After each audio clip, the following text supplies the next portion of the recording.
Hello friends, मैं Rachna Amarnath happy literature channel में आपका स्वागत करती हूँ। So in today's video the topic I have chosen is language and society. From this we going to cover the dynamic nature of language, then will identify the nature of language variation and also will see the types of language variation. So what is dynamic nature of language? मतलब कि language जो है वो बहुत dynamic है, बहुत energetic है, active है, that it has a capacity to adapt changes. मतलब लैंग्वेज के अंदर क्या है कैपेसिटी कि वो चेंजेस को अडेप्ट कर सके। कैसे? कुछ साल पहले, समझ लो 100 साल पहले जो लैंग्वेज बोला जाता था और अब के लैंग्वेज में बहुत डिफरेंस है, बहुत उसमें चेंजेस आ गए हैं, बहुत उसको मॉडिफाई किया गया है। तो इसीलिए इसको बोला गया है लैंग्वेज इज डायनामिक। और जो चीज़ हम डिस्कस करेंगे वो है लैंग्वेज वेरिएशन। मतलब अलग अलग जगह पे अलग अलग लोग जो है अलग टाइप के लैंग्वेज बोलते हैं, तो यहाँ पे वैरायटी ऑफ लैंग्वेज है। तो वो वैरायटी ऑफ लैंग्वेज किस बेसिस पे बना है वो चीज़ हम इस वीडियो में डिस्कस करने वाले हैं। So friends, before we start with the discussion, I would like to request you please do like, share, comment and subscribe to my channel which is Happy Literature।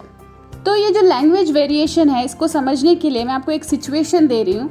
Suppose आप एक नए इंसान से मिले और उससे इनफॉर्मल बातें करना शुरू कर दिए और उसे आपने बताया कि आपको बेकिंग पसंद है। तो इस बेकिंग वर्ड से सारे बातें क्लियर नहीं हो जाएगी, क्योंकि बेकिंग जो है वो एक जनरल फिनोमिनन है, एक जनरल फैक्ट है।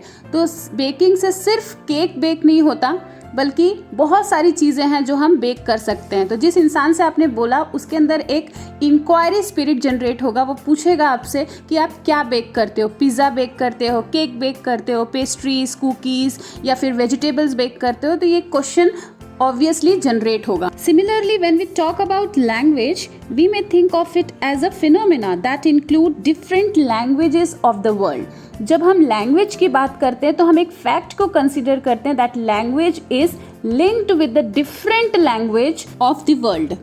जिस तरह बेकिंग सिर्फ केक से रिलेटेड नहीं है बल्कि कई सारी चीज़ें बेक किया जा सकता है, वैसे ही लैंग्वेज जो है बहुत सारे लैंग्वेजेस हैं जो अलग अलग देशों में बोला जाता है।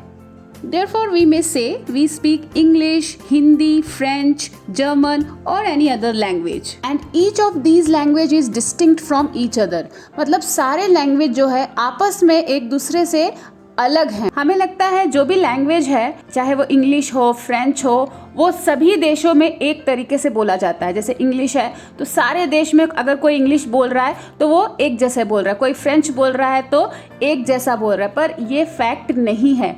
रियलिटी क्या है, इंग्लिश जो है वो भी कई तरीके से बोला जाता है। इंग्लिश के अंदर भी बहुत सारे वैरायटी है। ऑस्ट्रेलियन इंग्लिश अलग होता है, अमेरिकन इंग्लिश अलग होता है, ब्रिटिश इंग्लिश अलग होता है, अमेरिकन अफ्रीकन इंग्लिश अलग होता है। तो इसी तरह जो दूसरे लैंग्वेजेस हैं, फ्रेंच है, जर्मन है, वो भी अलग अलग एरिया में अलग टाइप से बोले जाते हैं, उसमें भी कई सारे वैरायटी हैं। तो चलिए इसे एक एग्जाम्पल के थ्रू समझते हैं। 2 सेंटेंस दिया हुआ है, I might could do it और दूसरा है शी डोंट अंडरस्टैंड नथिंग। तो इंडियंस जो है वो ज़्यादातर अमेरिकन और ब्रिटिश इंग्लिश से फैमिलियर है, तो ये दोनों इंग्लिश में ये स्टेटमेंट नहीं आता है।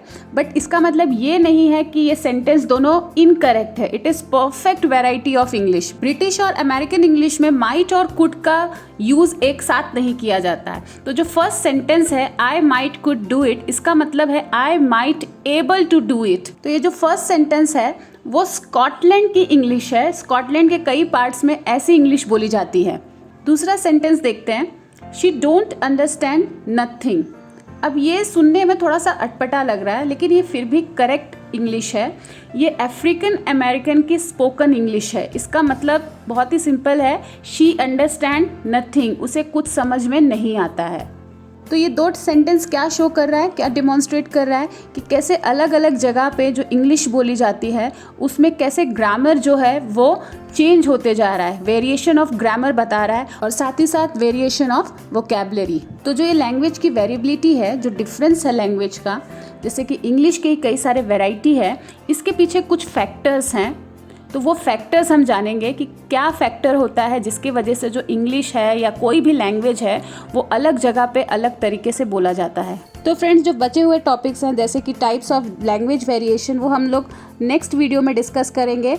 इस वीडियो में बस इतना ही। आई होप आज जो टॉपिक हमने डिस्कस किया वो आपको अच्छे से समझ में आ गया होगा। तो तो मिलते हैं मेरे नेक्स्ट वीडियो में, तब तक के लिए आप अपना ख्याल रखिए। बाय।